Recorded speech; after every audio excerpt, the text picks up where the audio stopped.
to the 2024 Stanley Cup odds. The Hurricanes remain the favorite, followed by the Panthers and the Rangers. Interesting that they all are coming from the similar side of the bracket. While the Oilers have the top-end talent, I still don't think they have enough depth, and Stuart Skinner does not scare me in depth. So I would say a long series from the Oilers and the Kings, and ultimately I think the Stars are the ones coming out of the West for the Stanley Cup. The Early Line, only on SportsGrid. I will say this. Beal is not going anywhere because I don't think he has enough value. If Phoenix gets knocked out in the first round, especially if this is like a sweep or a 4-1 series win for Minnesota, you will see Kevin Durant and or Devin Booker being traded. Betting above the rim, only on SportsGrid. It's smarter to be on SportsGrid, your 24/7 sports wagering network.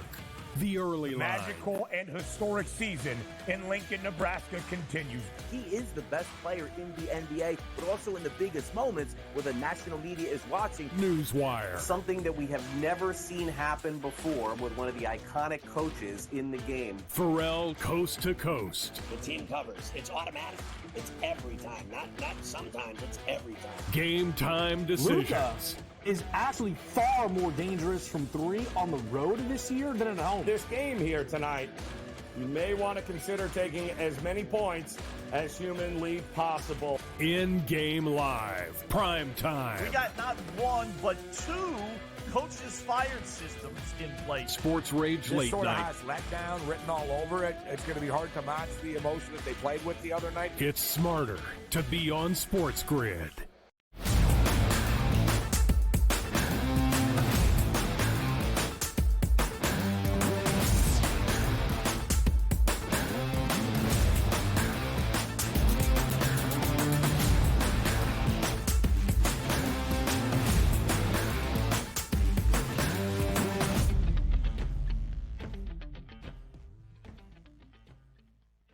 Two bid Fade the Public polls to start off with you here at hour number 3 that we'll get to in just a moment. And we're taking the over of how many times I will remind everybody that in this third hour, it's the opening day of May, live on this Wednesday on the Early Line on SportsGrid. Our third and final hour. He is Donnie right side. I am Ben Stevens. But the true Fade the Public poll is hearing from the people about the doubleheader of NBA playoff action that we have tonight. Is it all but over inside TD Garden in Boston? The odds makers say so. But can Miami maybe keep it close?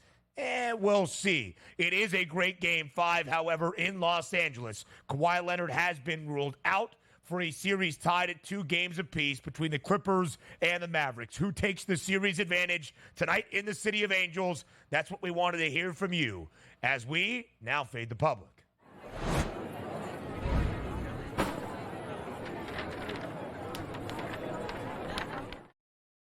At SportsGrid on Twitter, what is the best bet for tonight's NBA playoff games? Is it the Celtics laying 14 at home against the Heat? Can the Heat cover at least as an underdog? Last time they were in Beantown, they made 23 threes and won outright. Or is it the Mavs as a 3-point road favorite in L.A. because the Clippers do not have Kawhi Leonard? Most of the public, Donnie, saying Dallas laying 3 tonight on the road in Los Angeles is that best bet. Are you fading the public? Yeah, for me, I'm going to go with the public tonight. Mavericks -3 at 40% of the votes here through 100 votes. I think it makes the most sense at this point. Do I think that the Heat are going to win tonight? Yes, but it's still 2 touchdowns at this point. And also, sometimes you say to yourself, are you actually going to bet that -3, or is it just that you hope that the Mavericks actually win the series? I hope that the Mavericks actually win the series, and also means they better be able to win tonight. But I do think it's the Mavericks for me as the best bet for tonight's game in the playoffs, because I do think they win this basketball game. Now, the question might come up here, which poll actually has more votes? Would it be the East Coast here, biased, as we like to say, with the Celtics, Heat, Mavericks, or Clippers, or Georgian Vegas's poll, as if Ben is going to say, is it opening day today in May? And look at that. It's 100% lockdown right now that we've already lost count. Somebody, an intern, is going to have to go back on this show and have that little click grab like there's 1. there's 2, there's 3, there's 4. Yeah. So there you go. We always like to reach out to the public here. But how about this? The public actually giving us polls to vote on at the Sports Grid Network. That's tremendous stuff by the people. And shout out to our graphics producer, Jesse Metzger, for getting that and turning it around rather quickly. Shout out to George in Vegas. I'm sorry I've reminded you too many times. It's the first day of a new month, but we appreciate you tuning in. It's going to be May. That's certainly what they would say today. However, George in Vegas, with George Costanza as his avatar and at Costanza _bets, could be him. I'm not George Costanza, reads his Twitter profile, and I don't live in Vegas. One of the two things has to be true, but regardless, George in Vegas, we appreciate you watching. And yes, the over has hit. We've already lost count. It's been multiple times that this is, in fact, May 1st, 2024. DRS, as we go back to the NBA doubleheader tonight, I do find it interesting the public is so heavy in on Dallas. I understand, but Kawhi Leonard wasn't there in game number 4, and the Mavericks were a pretty hefty 7-point favorite at home to beat the Clippers. LA was up by 31 midway through the second quarter. Dallas stormed all the way back behind a 40-point performance from Kyrie Irving, and then LA held on at the end. Huge fourth quarter out of James Harden. The Clippers shot the lights out from deep. As we shared in our reaction to that game from Sunday afternoon, if you are a shorthanded underdog, you need to shoot well from 3. The Clippers did. Do we see some regression back to the mean in a negative way today that would allow Dallas to win outright in LA and maybe even cover as a short favorite? But I'm not so sure that Dallas walks away with a series lead following tonight's game number 5 in LA, because we have not seen Kawhi Leonard already twice in this series. And without Kawhi Leonard, LA has won both games. So it's not just because Kawhi is not there, Dallas runs away with it tonight in the City of Angels. No, you're right. And there's valid points all the way around. But I think you might be able to say, like, well, we just got the best punch that you're going to see from the Los Angeles Clippers. And how did that game wind up? Well, the Dallas Mavericks actually came all the way back and took a lead there late in that ball game. Yeah. So if we're factoring on that you're not going to be as hot from the three-point line and get that great play here once again, because you can buoy yourself for the time being. Hey, look, my superstar player's not playing. Let's see what we can do. Let's shoot the lights out and take a monster lead in the first quarter and try to hold on. Let's just say the Mavericks at the end of the first quarter are tied. They're feeling really good about their chances to win this game. It's like, boy, we don't have to come back from 20 or 30 down here to try to take the lead here and use up all that gas trying to get to do that. That's why I look at the Mavericks tonight and figure they're a solid play, because are the Clippers still viable in this series? Yes, they are. Do they still have technically, let's just say, home court advantage? Sure. But if you're looking at it from a standpoint of the Mavericks just took their best punch and almost won that game, I don't think we're going to get another haymaker early in the game from the Clippers. Therefore, I lean towards the Mavericks, and I think that -3 is the best on the card tonight. So Luka Doncic has been diagnosed with a sprained knee. He did not have a great Game 5 despite a 29-point triple-double. Of course, it's the standards that we hold superstars to, but just 10 of 24 from the field, only 1 of 9 from deep. 9 3-point attempts for Luka Doncic in game number 4, the least amount of threes that he has attempted so far in this series. Every other game, he has taken 14. His over-under 3-point prop tonight is 3.5, and the over has the hefty juice. DRS, let's go to the other game that was involved in the Fade the Public poll. That's game number 5 tonight in Boston. Listen, the last time we were in Boston, the C's were a 14.5-point home favorite against Miami. The Heat hit 23 threes, a franchise playoff record, and they won outright by double digits. I'm not sure we're expecting that outright win for Miami tonight, but can the Heat keep it closer than the 14-point spread indicates? No Porzingis hurts, obviously Boston a little bit more at this point, but they're home, and I think we see the writing on the wall that the series is going to end tonight. So typically when I see those games, do you want to lay 14 points? If you had a free bet, which way would you go in this game? I probably still would take Boston, just because I think they're much, much better, and they show the propensity that the Miami Heat, outside of one game, really struggle to score in the half court. So I take a look at that total that opened up at the FanDuel Sportsbook at 200.5, and now currently sits at 200.5. I think the under, even though unbelievably low number, if I'm just betting, I say to myself, Do you think the Miami Heat can get 95-plus points in this game tonight on the road? I don't think that's possible, so therefore I automatically just lean towards the under because obviously both teams are on 100 points, take it easy. But I'm not focused on the Boston Celtics offense. They'll go as they please. Oh, hey, look, Miami's scoring points. Okay, we got to score points now. They'll be more than willing to take that lead at the half where it's 51-39 or 38 and say they can't score us at this point. Let's just play solid defense in the second half. So the under for me is a little bit better, but even though it's a lot of points, I can't take the Heat getting 2 touchdowns because I don't think they win the basketball game. And quite frankly, they might duck out mid-third quarter. Yeah, listen, it seems as though Miami had their shot in game number 2, hitting so many threes, but that might be the only chance Miami has of winning a game in this series. Heat team total tonight is 92.5. They did not reach 90 points in the 2 games in South Florida. They do return to Boston, where for whatever reason inside TD Garden, they caught fire in game number 2.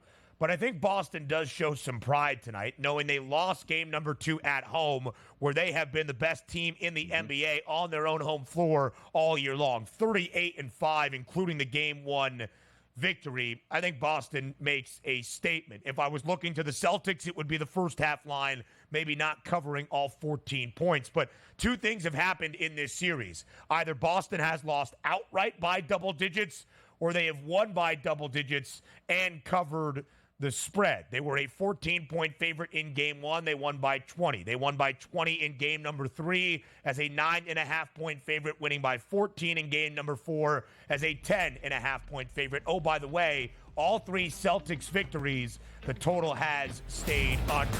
Back to the diamond around MLB. Up next.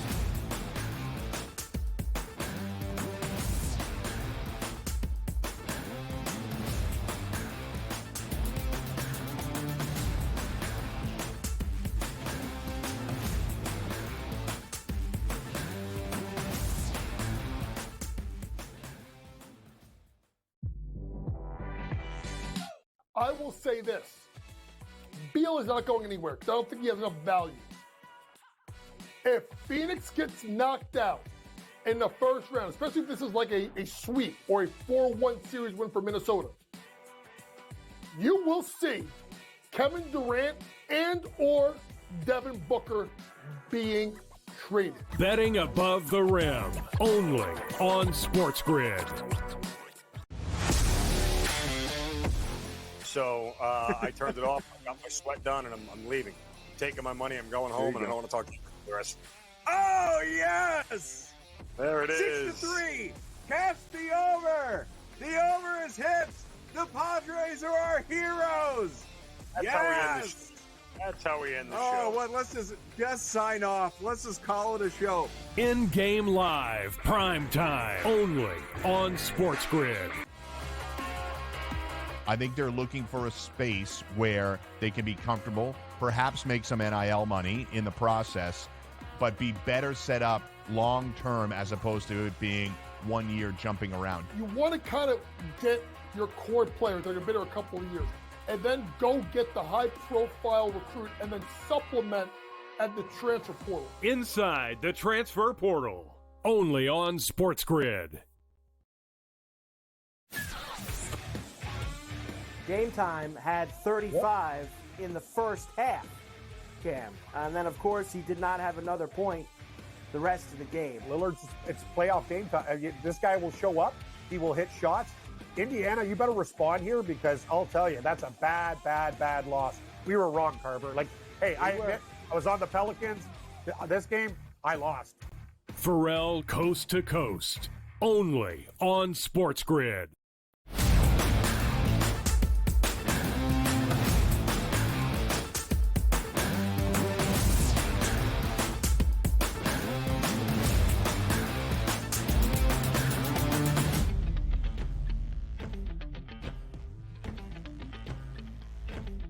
Big news in the bigs yesterday afternoon for one of the stars in all of MLB who has not been on the diamond all that frequently over the last 3 to 4 Major League Baseball seasons. As we welcome in Craig Mish live on this Wednesday on the early line on SportsGrid, our MLB insider, the host of Newswire, starting at 11 a.m. Eastern Time. Craig, thank you for being here on this Wednesday. Let's dive in to that big news that you and I were discussing yesterday afternoon when it hit the wire. Mike Trout is having surgery on his torn meniscus. Not expected to be season ending for Mike Trout, but obviously he will miss a considerable amount of this Major League Baseball season. 10 home runs already for Trout this year, Craig. That was tied for the most in all of MLB. What does this mean for the Angels? What does this mean for Mike Trout's time in Anaheim? It's really complicated because of the contract that he has, and he's the best player in baseball over the past decade. But this does feel a lot to me like the beginning of the end of Ken Griffey Jr.'s career, too, where Ken Griffey Jr. was the very best player in all of baseball for an extended period of time in Seattle, a very short period of time in Cincinnati, and then the injuries just caught up with him, and the guy couldn't play 100 games. But he had done so much over the course of his career that he was not only a first ballot Hall of Famer, but one of the greatest to ever play. I think Mike Trout is in that category, but the Angels, unlike the Mariners at that time, are going nowhere. And they're not a good team. They probably should have hit the reset button after Ohtani decided to leave. They did very little this offseason. They had a relief pitcher. He got hurt almost immediately.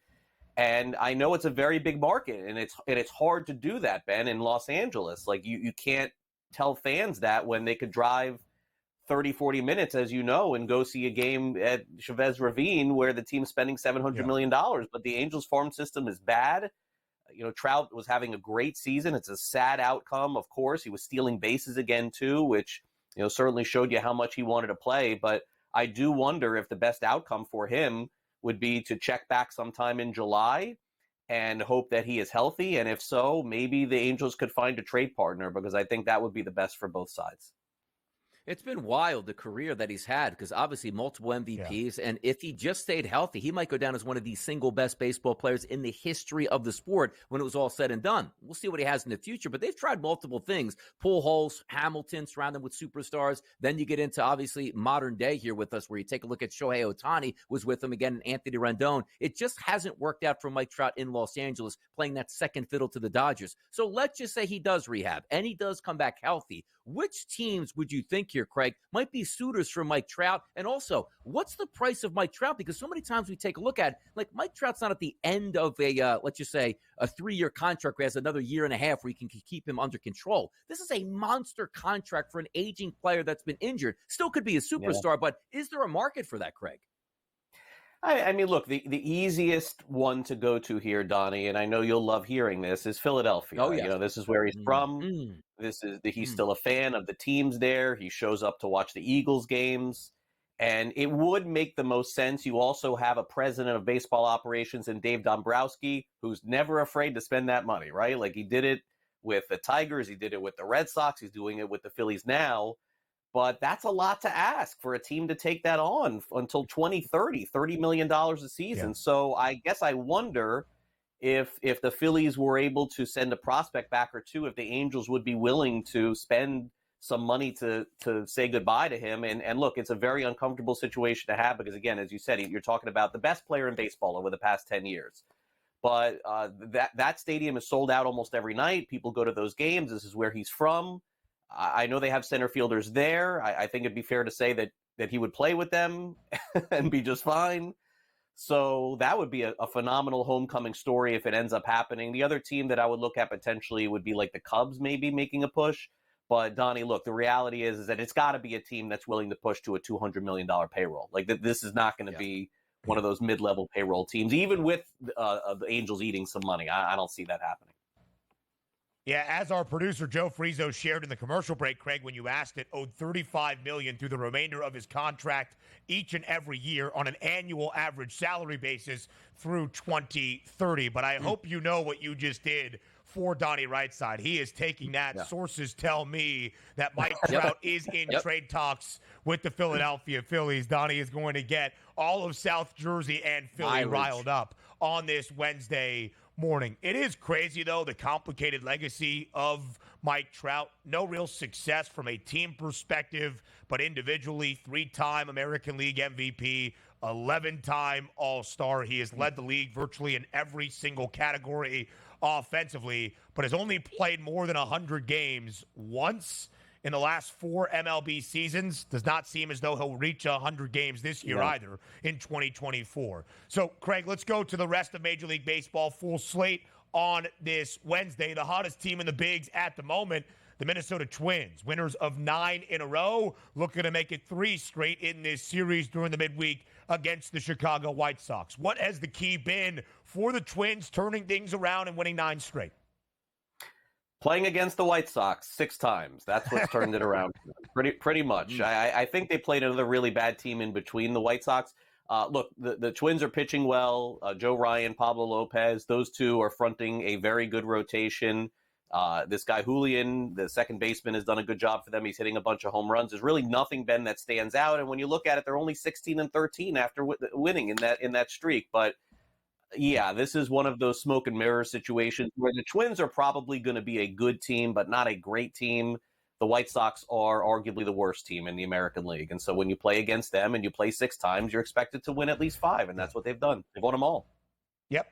The Southsiders, the worst record currently in MLB, 6-24. The Twins heavily favored at greater than $2 to win their 10th consecutive game, pull off their 2nd consecutive sweep over Chicago. Craig, that other really bad team that Minnesota played, sandwiched in between these 7 games now against the White Sox, the LA Angels. Now, listen, there you go. We're sad for Mike Trout, but good for our under. Equal investors, Craig, Mish, and I in the Angels under 72.5. Craig, we'll see you on Newswire starting at 11 a.m. Eastern. Thanks for joining us here. Of course. Have a great day, guys. Same to you. More around Major League Baseball for this full Wednesday slate. Up next, you're on the early line.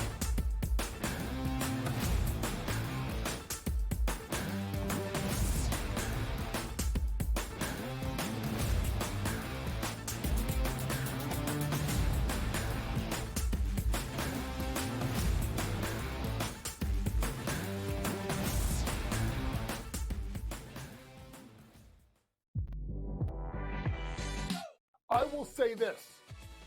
Beal is not going anywhere because I don't think he has enough value.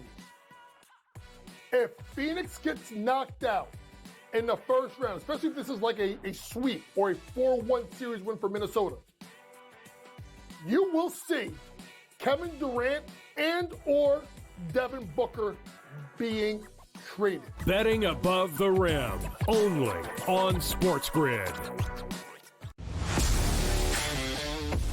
So I turned it off. I got my sweat done, and I'm leaving. I'm taking my money. I'm going home, and I don't want to talk to you for the rest. Oh, yes! There it is. 6-3. Cast the over. The over is hit. The Padres are our heroes. That's how we end the show. That's how we end the show. Oh, well, let's just sign off. Let's just call it a show. In-game live, prime time, only on SportsGrid. I think they're looking for a space where they can be comfortable, perhaps make some NIL money in the process, but be better set up long-term as opposed to it being 1 year jumping around. You want to kind of get your core players that have been here a couple of years and then go get the high-profile recruit and then supplement at the transfer portal. Inside the transfer portal, only on SportsGrid. Game Time had 35 in the first half, Cam. And then, of course, he did not have another point the rest of the game. Lillard's, it's playoff game time. This guy will show up. He will hit shots. Indiana, you better respond here because I'll tell you, that's a bad loss. We were wrong, Carver. Like, hey, I admit, I was on the Pelicans. This game, I lost. Pharrell Coast to Coast, only on SportsGrid.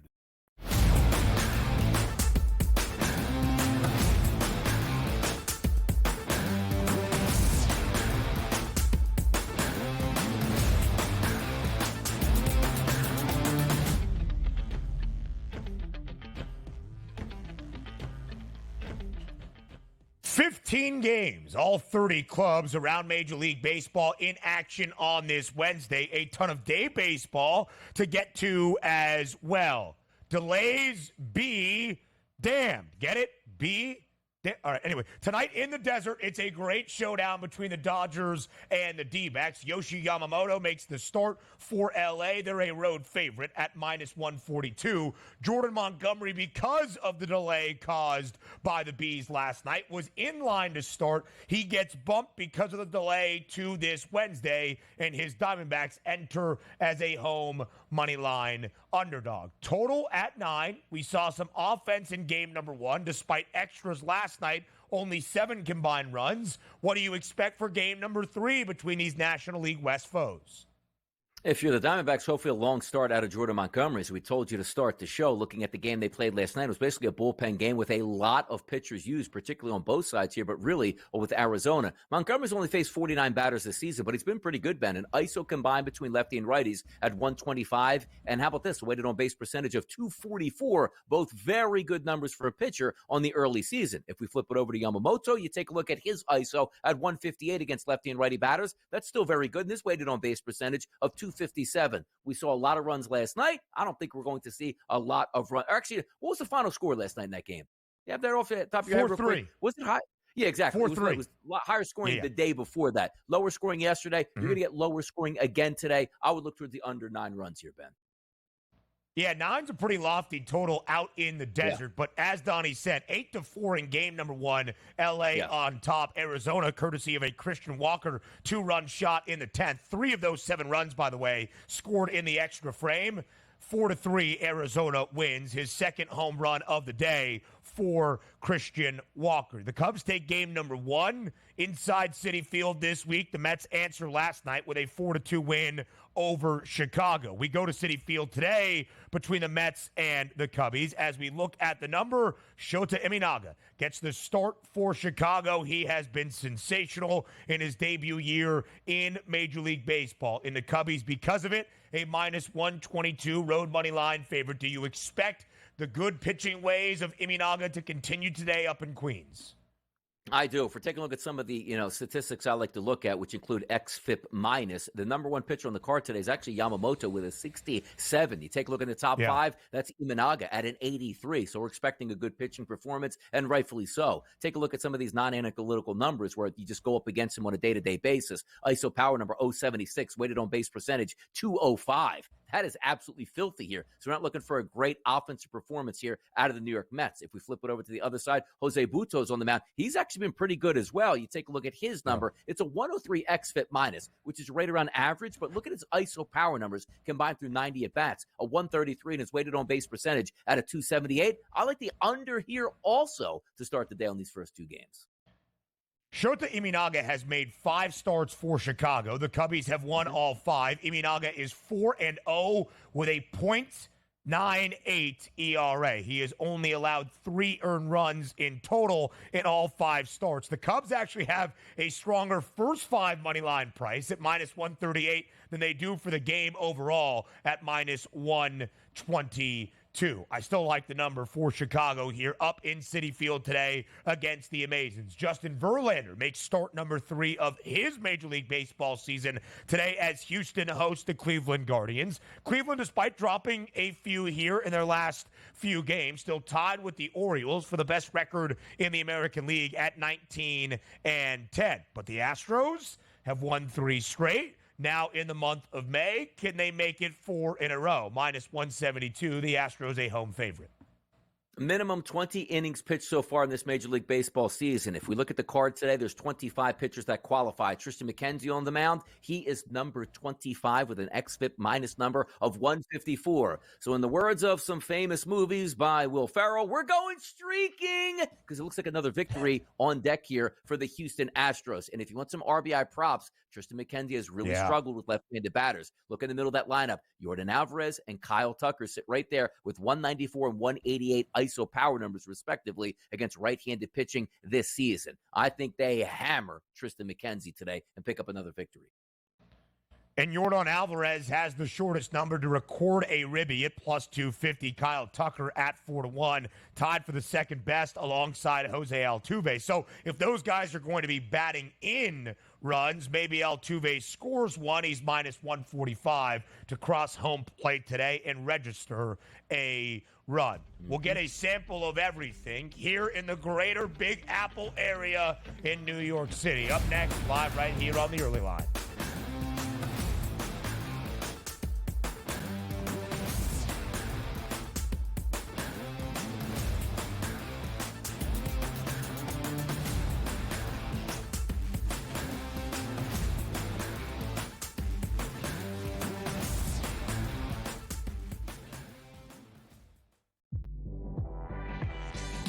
I will say this. Beal is not going anywhere because I don't think he has enough value. If Phoenix gets knocked out in the first round, especially if this is like a sweep or a 4-1 series win for Minnesota, you will see Kevin Durant and or Devin Booker being traded. Betting above the rim, only on SportsGrid. So I turned it off. I got my sweat done, and I'm leaving. I'm taking my money. I'm going home, and I don't want to talk to you for the rest. Oh, yes! There it is. 6-3. Catch the over. The over is hit. The Padres are our heroes. That's how we end the show. That's how we end the show. Oh, what? Let's just sign off. Let's just call it a show. In-game live, prime time, only on SportsGrid. I think they're looking for a space where they can be comfortable, perhaps make some NIL money in the process, but be better set up long-term as opposed to it being 1 year jumping around. You want to kind of get your core players that have been here a couple of years and then go get the high-profile recruit and then supplement at the transfer portal. Inside the transfer portal, only on SportsGrid. Game Time had 35 in the first half, Cam. And then, of course, he did not have another point the rest of the game. Lillard's, it's playoff game time. This guy will show up. He will hit shots. Indiana, you better respond here because I'll tell you, that's a bad loss. We were wrong, Carver. Like, hey, I admit, I was on the Pelicans. This game, I lost. Pharrell Coast to Coast, only on SportsGrid.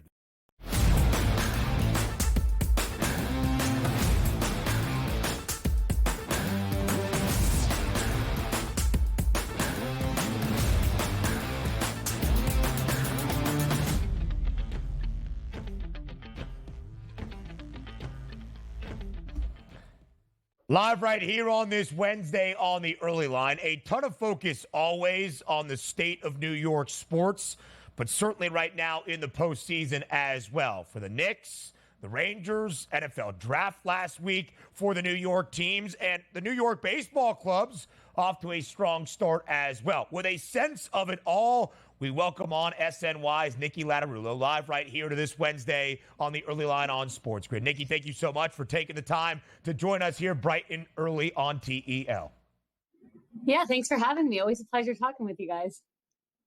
And Niki, a quick turnaround. You were live inside Madison Square Garden last night for game number 5 between the Knicks and the Sixers. We'll get your thoughts, your reactions to the Tyrese Maxey game in just a moment. But the entirety of New York sports, pretty good at the moment. I love this graphic that our producers made as we dive through team by team, sport by sport. The New York Rangers, the President's Trophy winners in the National Hockey League, advancing to the second round of the playoffs with a 4-game sweep over the Caps. The Knicks still have the series lead over the 76ers. The Yankees off to a strong 9-12 start, and the Giants did not draft J.J. McCarthy. Joe Friso, that is very good stuff. But Niki, how would you describe the overall vibe around New York sports at the moment? Listen, I grew up here, diehard New York sports fan my whole life, but the vibe right now is just different. I feel like the way my parents talk about how New York sports were when they were our age was just like incredible all around. I feel like I haven't experienced that yet. It always feels like one team's good and everyone else is bad. So I'm loving this. I think covering the games too, experiencing how the fans really rally around these teams is really exciting. So I think one team has to make it all the way this year. I'm only asking for one team to make it all the way. And if we take a look at that one team here, I mean, Madison Square Garden certainly has been rocking, but in the Rangers' favorite as well, easily dispatching over the Washington Capitals. What's the vibe around the city on the Rangers? Because typically when we see a team that wins the President's Cup, you say, uh-oh, there's usually a curse. Can the Rangers break that curse and go on a long run here, Niki? Listen, I think what they did in the first round of the playoffs was not necessarily surprising, just because I think they were by far the better team over Washington. But I just think that seeing them have that dominance kind of silenced people, because as we know, they were very hot and cold this season. They would go on a crazy good run, and then it would be like, okay, they lost 8 of 10 or whatever the crazy numbers were. So I think for them to do that right off the bat kind of made people believe even more. But I think it's a whole different ball game now when you get Carolina here. They're head and shoulders better than DC. So I think there's a very small margin of error in that series versus what there was against the Caps. But MSG is going to be crazy. I think you win this first game, it really sets the tone for the whole series. The Rangers will have home ice advantage against the Carolina Hurricanes, but the Canes are the Stanley Cup favorites and the favorites at -154 to win the series outright over New York. Of course, the last 10 winners of the President's Trophy for the best regular season record in the NHL have failed to reach the Stanley Cup final. Still holding out hope, though, for the Blue Shirts here in the state of New York. Now we go to Madison Square Garden. But to basketball, game number 5 last night, Niki. You were there inside the Mecca. Yep. The Knicks were up by 6, under 30 seconds remaining, and then Tyrese Maxey happened. What was your instant takeaway from when Maxey hit the logo 3 to tie the game at 97 all and send it to overtime? I was just like, why aren't they fouling? Why didn't they foul? But I think that was what everyone thought. And even in the locker room after, they were like, yeah, I think it was a miscommunication. We didn't really talk about it during the free throws. And then Mitchell Robinson fouling him for the 4-point play. He was like, I have to take that like a man, put that behind me. We got to move forward. So I think the end was kind of a miscommunication. And I think the whole arena kind of could tell. They were like, it got very quiet. It was like, wait, what just happened? Like, you can't put the ball in his hands in that position after he has 46 points in this game. He sat just 1 minute. He needs to be stopped. Joel Embiid, they're doing a better job on him. Now you got to stop Tyrese Maxey because he'll be the difference in game 6, and we don't need them forcing a game 7. So I think the arena was just like nervous the whole game. Even when the Knicks were up, it was like anytime the Sixers hit a shot, it was like, oh no, like they're clawing their way back. The Knicks were up 10. So I think game 6 is going to be a huge test for the Knicks. I think they have all the pressure on them right now when you're up 3-1 and now there's a game 6. It's a little iffy, especially in Philly. I agree with you there on the foul, but the crazy part about it was I think Maxey pulled up so deep out there that the Knicks were like, well, he's got to get closer to the line before we actually foul him, and he knocked down that triple, sends it to overtime. Also, shout out the Knicks fans here. I'm a Philadelphia 76ers fan. The one thing that we pride in this city is defending your home territory. Forget about the teams themselves. You're not supposed to get into Citizens Bank Park, Lincoln Financial Field. It feels like the Knicks are having 7 home games in one series here. So what's the prediction from you, Niki, on game number 6 in Philadelphia? Are the Knicks fans traveling down I-95 and invading the Wells Fargo Center again? Yes, 100%. 100%. There's no way that the Knicks are, because first of all, I think Knicks fans are like, okay, the Knicks are going to close this out in 6. There's no way there's a game 7. And these Knicks fans they're like, we're going to be there. We've already spent all this money to try to watch it happen twice already. So let's just go down and see it again.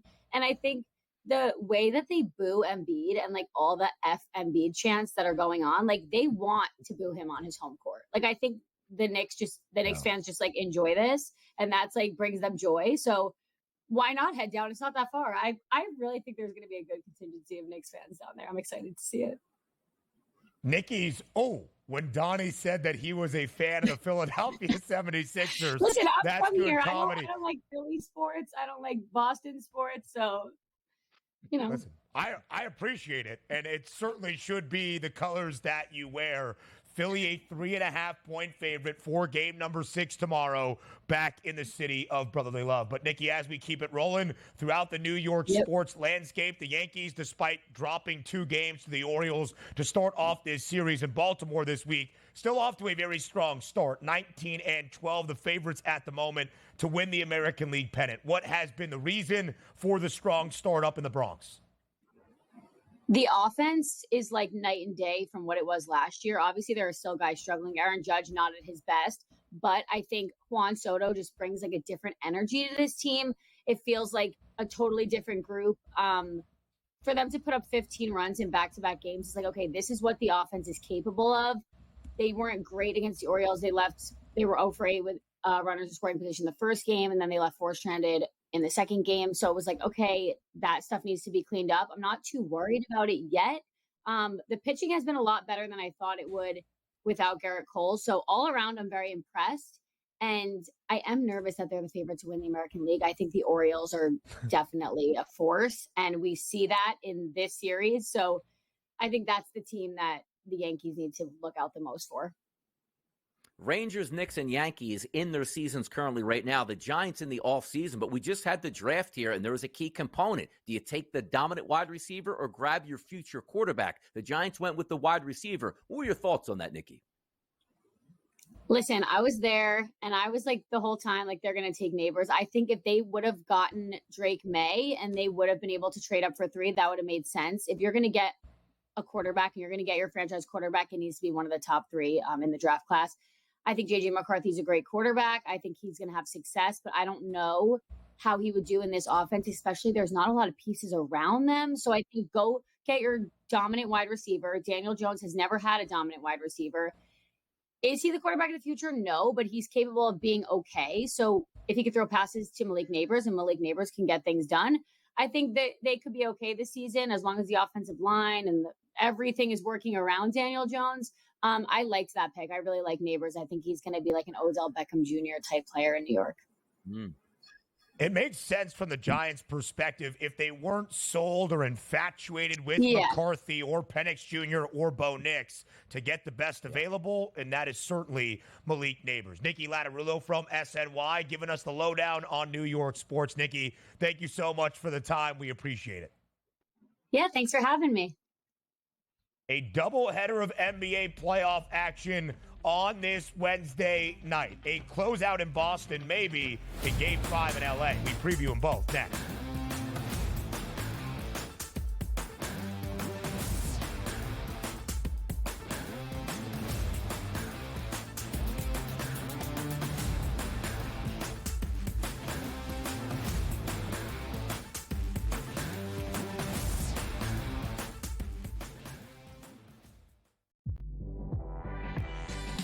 I will say this. Beal is not going anywhere because I don't think he has enough value. If Phoenix gets knocked out in the first round, especially if this is like a sweep or a 4-1 series win for Minnesota, you will see Kevin Durant and or Devin Booker being traded. Betting above the rim, only on SportsGrid. So I turned it off. I got my sweat done, and I'm leaving. I'm taking my money. I'm going home, and I don't want to talk to you the rest. Oh, yes! There it is. 6-3. Catch the over. The over is hit. The Padres are our heroes. That's how we end the show. That's how we end the show. Oh, what? Let's just sign off. Let's just call it a show. In-game live, prime time, only on SportsGrid. I think they're looking for a space where they can be comfortable, perhaps make some NIL money in the process, but be better set up long-term as opposed to it being 1 year jumping around. You want to kind of get your core players that are going to be there a couple of years, and then go get the high-profile recruit and then supplement at the transfer portal. Inside the transfer portal, only on SportsGrid. Game Time had 35 in the first half, Cam. And then, of course, he did not have another point the rest of the game. Lillard's, it's playoff game time. This guy will show up. He will hit shots. Indiana, you better respond here because I'll tell you, that's a bad, bad, bad loss. We were wrong, Carver. Like, hey, I admit, I was on the Pelicans. This game, I lost. Pharrell Coast to Coast, only on SportsGrid.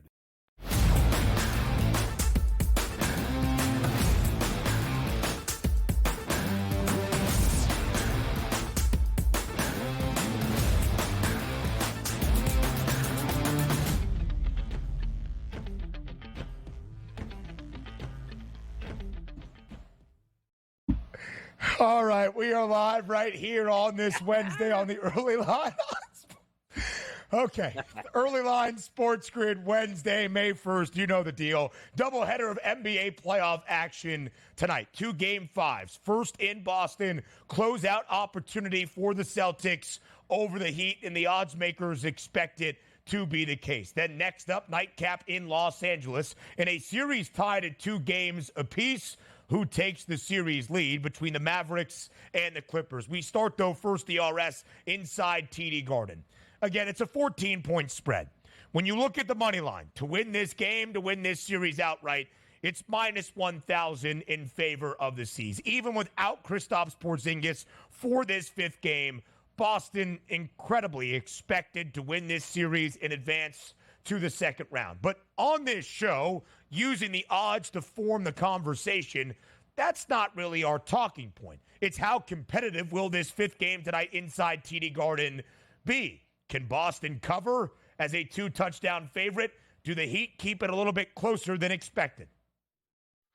I don't know how close they can keep this game. Now, granted, we're talking about you can still get blown out and cover 14 points here. And we're not taking a look at a total, Ben, that let's just say is 237.5, which could see the Celtics hit 140 points and have the Miami Heat get 111, right? So we're looking for much slower tempo today, staying under 200 points, which I think is a legitimate cause for concern if you're looking to back some of these guys on points props. But for my money here, it's just one team won't have the ability to score in the half court, and that's the Miami Heat. And you say to yourself, well, how do you get around that? You really don't. Jimmy Butler's down, who's your best basketball player. Terry Rozier was brought in, midway through the season for that instant offense. He's not playing. And even guys like Jaime Jaquez, which are going to be out tonight, you say, well, why would that be a big deal? Yeah. The guy's averaging around double digits per game. And for a team that's challenging the score, you need as many options as you can. So what are we going to lean on? Patty Mills in this game to light it up from 3-point range to bring you back into this? I just don't see it. And yes, we've talked about Porzingis not playing for the Boston Celtics, but they're a much deeper team, much different scoring avenues here that they can use than the Miami Heat. You take a look in that lineup and it's like, well, who can step up? I don't know. Derek White just dropped almost 40 points in the last game. They have the guys with that ability to score. So for my money, if I had to bet the game, I still would lay the 14 points. I would go with the under. Just on the simple fact is, I'm not down with betting teams that are going to struggle to score. That's not a recipe for success for me.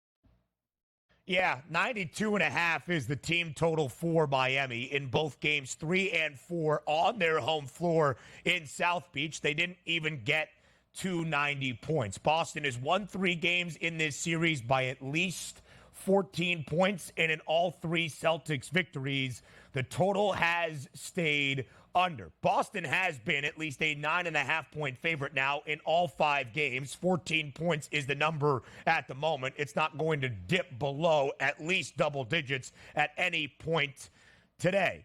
So really, when you look at where things stand, 14 points seems like a big number, but the Celtics have either won by 14 or lost by double digits. As we have shared multiple times, it was that Game 2 upset where Miami shot the lights out of it from 3 inside TD Garden, handing the Celtics only their 5th home loss all year long, now in 43 games. Miami was 23 of 43 from 3 that night, and Caleb Martin, a big reason why, 5 of 6. He was also 4 of 8, in game number 4. His 3-point prop is 1.5. The over has the juice. I think if you're looking for value on Miami, it's probably trying to find the 3-point prop that you like the most. Tyler Hero, Caleb Martin, maybe even Nikola Jovic, because that's Miami's way of keeping this game close. 200 and a hook is that over-under. So we go from the game that we don't expect to be all that tight to the game that will probably be competitive tonight in Los Angeles. No Kawhi Leonard out there for the Clippers in game number 5 as LA returns home after a game 4 victory in Dallas. That series tied at 2 games apiece, and yet the Mavericks, even on the road, a 3-point favorite. Total at 209. Who takes the series lead tonight in Los Angeles? Yeah, I'm going to back the Mavericks in this game. Not only because, again, I'm rooting for them to win. I think it's the smarter side here. And just going back and you say from a game-to-game basis, you saw the last game, which I was actually surprised that the Mavericks lost. You get that news that Kawhi Leonard is going to play. That should be a boon for the Dallas Mavericks, and it wasn't. And quite frankly, it was one of those, Ben, where I'm not watching the start of this game. I'm out. But I could go to my phone, and I have to hit like the refresh button 2 times. That's not the score. They probably just didn't update the score coming from the Dallas Mavericks. They were getting hammered right off the bat. It's hard to come back from that much. But even if you weren't watching the game and you're on social media, you see all the memes coming through. Oh my goodness, look at this monster comeback for the Dallas Mavericks. Now they couldn't complete it. And also, you have to credit the Mavericks for coming back, but also credit the Los Angeles Clippers for losing that big lead and still surviving and winning that game after being down late in there. That shows something for the moxie of that team, which still has a lot of great veteran players on there. But if I look forward to it and say, if we don't get that big lead, talking about we as the Clippers in that first half, at least up 7 to 8 points at the break, I just think the Dallas Mavericks are better overall. You're going to be relying on guys to score a lot of points on the Clippers that during the regular season, you sort of step back and be like, well, we have a big 3. Let me just fill my role. Now guys like Russell Westbrook, who might be able to come off the bench or even start tonight, that are expected to score 7 or 8 points, they need to go with double digits here. Norm Powell needs to have a big game tonight to sort of make up that difference here, because I don't think Paul George and James Harden can go nuclear from 3 every single game. I just think the Mavericks are a better team tonight. And granted, Luka Doncic may be struggling a little bit with his knee. Not struggling here on the FanDuel Sportsbook, Ben, with a 33.5 points prop tonight, followed by Kyrie Irving at 26.5. I trust the 2 superstars on the Mavericks more than I do the James Harden and Paul George matchup here for the Clippers. I like that points prop for Kyrie. Of course, a 40-point performance in game number 4. Luka Doncic, who has attempted at least 9 threes in all 4 games, only making 1 triple on Sunday in the loss. In game number 4, his 3-point prop, 3.5, and the over is heavily juiced at minus 178. What also stands out to me, Donnie, is that total. First 3 games, well under. Total for game number 1 was 221 and a hook. Total for game number 4 closed at 209.5, and it goes over for our first over in this series. It remains at 209 as of this moment. But again, the Clippers shot the lights out of it from 3 on the road in Dallas to keep things close. If that regresses tonight without Kawhi Leonard for the second consecutive game for the first time in this set, what does that mean for the offense? We'll continue to talk. Dallas, LA up next with a best bet on the other side as well.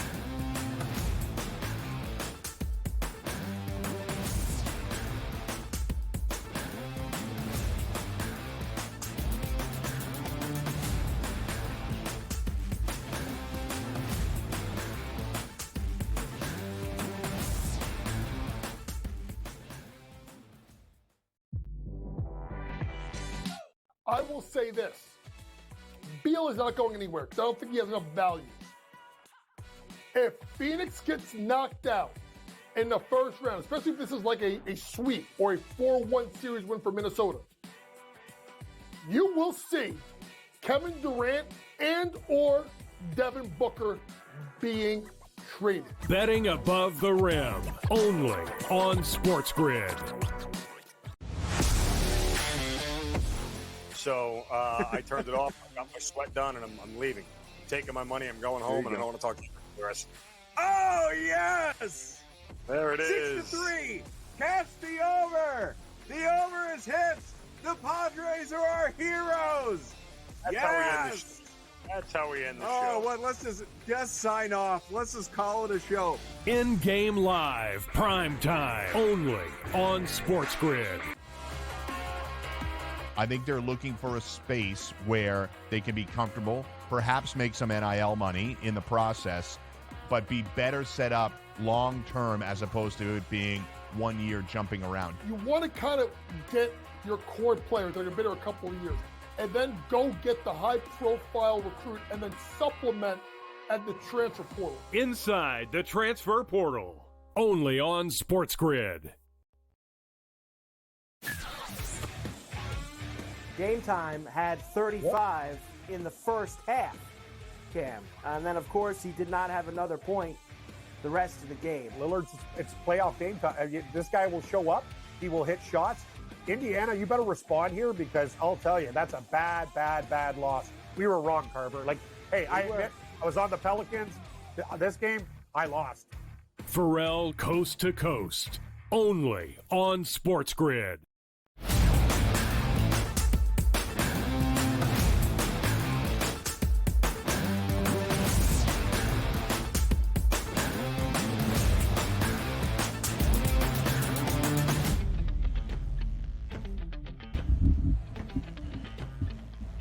Two games tonight around the association. Game 5's in the NBA playoffs. One game out in the Eastern Conference. It's a 3-1 series lead for Boston.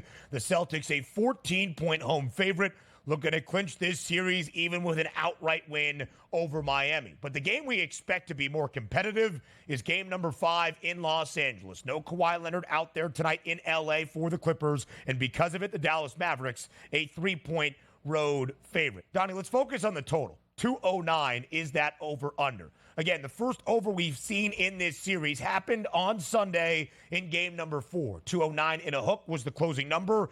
It goes over. Total for game 1 was 221.5. We have dropped by more than 12 points at this moment to reach where we stand in game number 5. How much offense do you expect tonight in LA?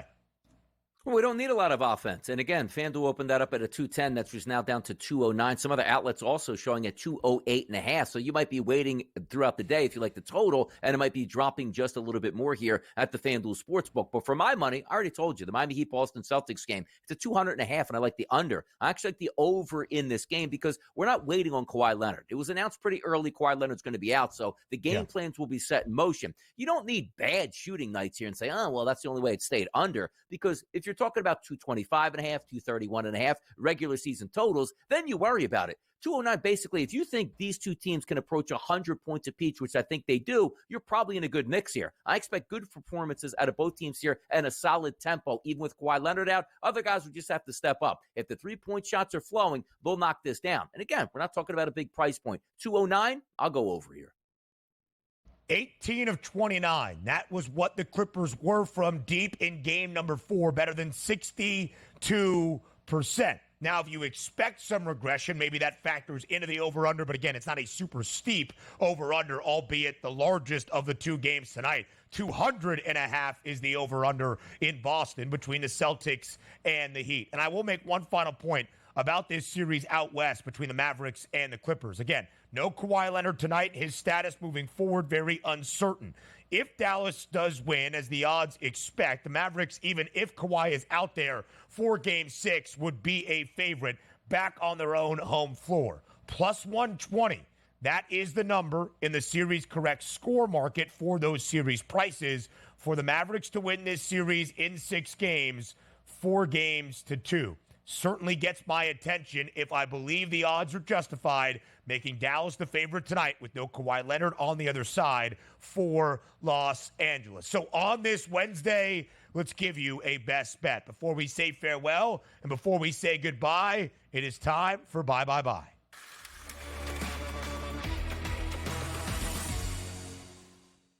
What do we like here, DRS, on this Wednesday around the sports landscape? Hey, now let's go back down to Houston. And I told you I like a couple RBI props now. I think Jordan Alvarez at a plus 100 price on FanDuel is good. I think he gets that done. Kyle Tucker as well at a plus 125. But if we're just fading a pitcher specifically here of the Guardians, that's Tristan McKenzie. Well, I have him rated as my worst pitcher on the card today at a 154 xFIP minus number. Everybody should be in play in that smaller ballpark, which you saw a lot of runs yesterday from the Houston Astros in a victory. So I'm going to go the team total Houston Astros, just like I went yesterday with the Minnesota Twins and cashed the team total over 4.5 at a minus 115 price. Doesn't matter who gets the RBIs here. I think we get 5 or more runs today from those Houston Astros. So I'll take that over 4.5 here, looking to cash in another team total best bet wager. Verlander on the bump for the Stros. Houston looking to start May with their 4th consecutive win. Can the Astros start to get back to 500, approach their winning ways, and maybe have those odds favor them more optimistically? Plus 650 right now for the Astros to win the American League pennant. A couple of Major League Baseball plays that get my attention. Shota Imanaga on the bump for Chicago today up in Queens against the Mets. He has made 5 starts in his Major League Baseball career. Of course, all 5 this year in his debut season with the Cubbies. Chicago has won all 5 games. He is 4-0 himself, is Imanaga at a .98 ERA. Chicago a slight favorite today on the road in New York. I will go to the NBA, though, for my best bet for tonight. Because when I look at it, DRS, I agree with you.